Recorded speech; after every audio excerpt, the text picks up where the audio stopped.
Depois de compreender sobre a raiva escondida que eu sentia em relação aos meus quadros roubados, eu cheguei num outro entendimento que era a atitude de outra irmã. Foi muito interessante descobrir que minha irmã é dissimulada. O problema com a outra irmã e com o cunhado dela é relativamente mais fácil de lidar porque é na cara.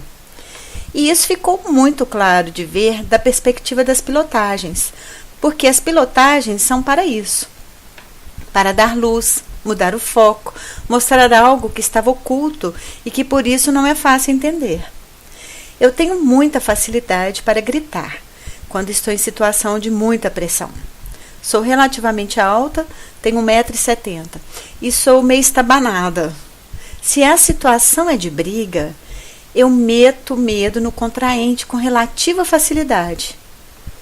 Mas isso não faz de mim uma pessoa que ama brigar, que adora uma confusão, que não vive sem um barraco. Longe disso, eu detesto confusão, mas não aceito injustiça nem comigo. O meu pai adorava valorizar esse meu lado brigão. Quando eu pedia alguma coisa para ele, ele me provocava e na hora que eu dava um chilique, ele morria de rir e me dava o que eu queria. Para piorar a situação, eu sou a 9ª filha, a última, e levei pancada de todos os outros. Então, para me defender, era muito natural eu ter que me impor de alguma forma, e nesse caso o grito era uma ótima opção. O problema é que não parava por aí. A fama ia aumentando e confirmando, numa situação sem fim. E eu lá no meio disso. Com 7, 10 anos, você não tem elementos para sair de uma situação dessas. É como uma areia movediça. A chance de afundar é imensa, porque além do chão engolir a gente, as pessoas que estão por perto não oferecem ajuda. Pelo contrário, ficam de fora rindo ou fofocando. E foi exatamente isso que eu descobri hoje, com 53 anos, quase 54. Quando eu era adolescente, assim do nada, o marido da minha tia chegou perto de mim e disse: "Você é brigona, né?" "Ah, é? Sou? Você já viu alguma briga minha?" "Não, nunca vi." Ele respondeu sem graça. Apesar dessa conversa chata do meu tio ter me incomodado por muitos e muitos anos, eu não me lembrava dela mais. Até que, envolvida com esses sentimentos que voltaram à tona por causa da minha mudança e das pilotagens, eu não só me lembrei desse caso, como veio junto essa pergunta: se meu tio nunca me viu brigando, quem falou para ele que eu era brigona? Minha querida e doce irmã, claro. Ela é amiga da minha tia, vivem se encontrando até hoje. Essa minha irmã é um exemplo do que o Grabovoi chama de elemento secundário. Ela não age abertamente como a que ficou do lado do cunhado desonesto, mas ela apoia o que a outra faz. E o que a outra faz coloca o meu caráter em dúvida. Olha o nó. Difícil de engolir, porque essa irmã é sempre amável, participativa, envolvida com todos os outros irmãos, mas ela alimenta em todos nós, e inclusive nela mesma, algo podre, difícil de ver por causa da dissimulação. Puxando um fio da história da minha família, ela repete o que uma tia, irmã da minha mãe, faz com todos nós. Travestida de bondade, de modernidade, essa tia semeia sempre alguma confusão. Depois de muito matutar, acabei chegando à conclusão que ela fazia isso para provocar minha mãe. Vamos voltar um pouco mais no tempo.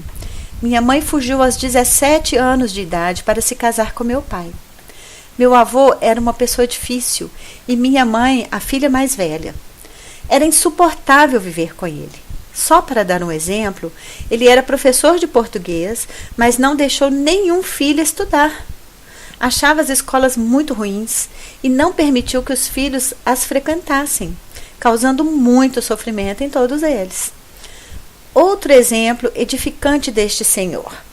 Algumas filhas tinham o nome de ex-namoradas. Minha mãe era uma delas. Minha mãe fugiu de casa e minha tia não aceitou a vergonha pela qual passou. Como se não bastasse, minha mãe pagou uma escola particular para essa irmã e a tratava como filha, indo a reuniões, comprando os materiais e uniformes. Resposta para tanta dedicação: um ódio sem fim. E eu sou afilhada dela.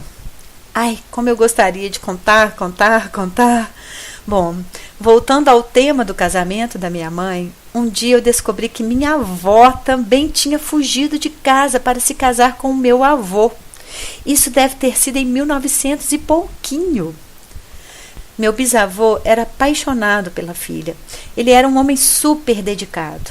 As filhas tinham curso superior, o que era raríssimo nessa época, e uma delas tinha até um carro. Isso já em 1940, mais ou menos. E minha avó começou a namorar o meu avô. Meu bisavô foi até Belo Horizonte, onde o meu avô morava e trabalhava, para saber mais sobre ele. Quando voltou, ainda na estação de trem, um amigo lhe parabenizou pelo casamento da filha. Enquanto meu bisavô Juca estava fora, as irmãs dele e amigas organizaram o casamento escondido. Ele se sentiu traído e cortou a relação com a filha. Só foi conhecer minha mãe quando ela tinha 8 anos. Por acaso se encontraram numa rua. O sofrimento desse homem por essa traição ninguém pode calcular. Alguns anos depois, o traído foi o meu avô. E novamente pela minha avó, que, afrontando as ordens dele, jogou as roupas da minha mãe para o outro lado do muro para que ela pudesse fugir e casar-se com meu pai. Agora estou aqui pensando, minha avó, que parecia tão passiva, submissa, aprontava todas. Nunca tinha pensado essa história por essa perspectiva. Mas, nessa época, não sobrava muita opção para as mulheres. Elas só tinham 3 categorias para se encaixarem: loucas, putas ou santas. Então minha avó e depois minha mãe fizeram a linha santas, mas com a pitada de loucura, claro. Voltando ao presente, o que isso tudo tem a ver com a minha ida para Portugal? Com os quadros roubados e a dissimulação da minha irmã? Tudo! E se eu pudesse, se tivesse informação, poderia seguir neste fio da história bem mais para trás. Mas não posso, e para falar a verdade, não é necessário. Não preciso de todos os detalhes para resolver meus problemas. Mas aqui acontece algo maravilhoso. Ao mudar o ponto de vista dos meus problemas, colocando luz e dando a eles um novo entendimento, eu mudo não só a minha vida atual, como também, através da onda retrógrada, o meu passado. E mudando o meu passado, jogando luz nele, eu mudo o passado de todos os meus ancestrais. Mesmo não tendo filhos, mudo de alguma forma a história dos meus sobrinhos netos e por aí vai. Mudo também a história de todas as pessoas que se identificam comigo, com as minhas questões, mesmo que essa mudança seja mínima, 1 milímetro. Ela acontece e muda o mundo. E como nos ensina o Grabovoi, mudo também a história das plantas, dos animais, do planeta, porque minha atitude influencia tudo à minha volta. O que é perdoar? Perdoar é sair da birra, da mesmice. Perdoar é mudar de direção. Essa confusão da mudança para Portugal virou a minha vida de pernas para o ar. Mas cá para nós, 3 meses de confusão não mata ninguém. Eu continuo na Alemanha, continuo vivendo na bagunça e na expectativa da mudança, mas já sinto os efeitos do meu esforço. Outro dia estava deitada no chão, como gosto de fazer às vezes, e cresceu uma alegria dentro de mim que era quase insuportável. Me vi dentro da minha casa nova, dançando, alegre, totalmente realizada, cheia de planos, de esperança, de vida. Esse sentimento de leveza está cada vez mais presente. Não estou nem aí para a bagunça da casa, para a expectativa dos vizinhos, para essa situação de espera. E a felicidade maior é que voltei a escrever minhas análises dos resultados. Deixar de escrever foi a parte mais difícil para mim. Estou muito animada e cheia de planos para o canal. E um resultado super esperado, mas de certa forma não esperado.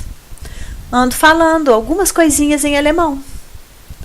O que quero dizer é que a mudança acontece mesmo é dentro da gente. Não precisamos mudar de país, de continente para sermos felizes. Precisamos mesmo é mudar de opinião.